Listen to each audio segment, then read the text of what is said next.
காரமே இல்லாம ஹோட்டல்ல ஒரு ரெட் கலர் சட்னி கொடுப்பாங்க. அந்த சட்னி எப்படி அரைக்கிறதுன்னு சொல்றேன். ஃபர்ஸ்ட் கடுகு, உளுந்தம்பருப்பு, வரமிளகா, கருவேப்பிலை இதெல்லாம் எடுத்து வச்சுக்கணும். அதுக்கப்புறம் 2 தக்காளி, 2 வெங்காயம், 2 பச்சை மிளகா, கொஞ்சமா கடலைப்பருப்பு, பொட்டுக்கடலை இதெல்லாம் எடுத்து வச்சுக்கணும். இந்த மாதிரி ஒரு சட்னி அரைச்சு கொடுங்க. பெரியவங்க, குழந்தைங்க எல்லாரும் விரும்பி சாப்பிடுவாங்க. இந்த சட்னி காரமே இருக்காது. உங்களுக்கு காரம் வேணும்னா இன்னும் 2 பச்சை மிளகா வச்சுக்கலாம். நான் 2 பச்சை மிளகா தான் வச்சிருக்கேன்.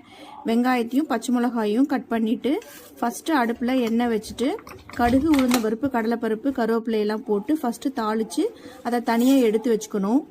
சட்னிக்காக தாளிச்ச அதே பாத்திரத்தை மறுபடியும் அடுப்புல வச்சு 3லேருந்து 4 ஸ்பூன் எண்ணெய் ஊற்றி வெங்காயம் போட்டு கூடவே 2லேருந்து 3 ஸ்பூன் கடலைப்பருப்பு போட்டு அதையும் நல்லா ஃப்ரை பண்ணிக்கோங்க. பச்சை மிளகாயும் கூட போட்டுக்கோங்க.